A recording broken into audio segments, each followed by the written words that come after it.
ഞാൻ ഈ റിലേഷൻഷിപ്പിനെ കുറിച്ച് പഠിക്കുമ്പോഴൊക്കെ എനിക്ക് മനസ്സിലായ മറ്റൊരു കാര്യം, നമ്മളുടെ മാതാപിതാക്കളുടെ ഭാഗത്തും കേരളത്തിലെ ഭൂരിപക്ഷം മാതാപിതാക്കളുടെ ഭാഗത്തും തെറ്റുണ്ട്. ഇവരെന്താണ് വിചാരിച്ചിരിക്കുന്നത് വെച്ചാൽ ഇവർ ത്യാഗം ചെയ്യുന്നതിലൂടെ സ്വർഗം കിട്ടുക എന്നുള്ളതാണ് ഇവരുടെ ഒരു പ്രധാനപ്പെട്ട വിചാരം. അല്ലെങ്കിൽ നമ്മളെ ജീവിതത്തിൽ ഒരുപാട് കഷ്ടപ്പെട്ടു, ആ കഷ്ടപ്പാടുകളൊന്നും നമ്മുടെ കുട്ടികൾക്ക് ഉണ്ടാവരുതെന്ന് ആഗ്രഹിക്കുന്നു. പക്ഷേ അതുകൊണ്ട് അവരെല്ലാ കാര്യങ്ങളും, അവരെ കൊണ്ട് ചെയ്യാൻ പറ്റുന്ന എല്ലാ കാര്യങ്ങളും ആ കുട്ടികൾക്ക് ചെയ്തു കൊടുക്കാൻ ശ്രമിക്കാറുണ്ട്.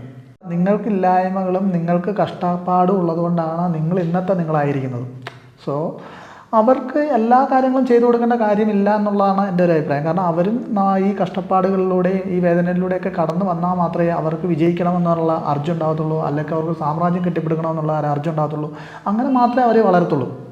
പിന്നീട് ഈ 100% എഫർട്ട് ഈ കുട്ടികളുടെ മുകളിൽ ഇട്ടതിന് ശേഷം ഈ മാതാപിതാക്കൾ ചെയ്യുന്ന പ്രധാനപ്പെട്ട ഒരു കാര്യം, അവരുടെ എന്താണ് പറയുക, പ്രായമാകുന്ന സമയത്ത് അവരുടെ മെറ്റീരിയലിസ്റ്റിക് ആയിട്ടുള്ള ഒരു ആഗ്രഹം സാധിച്ചു കൊടുത്തില്ലെങ്കിൽ അവരുടെ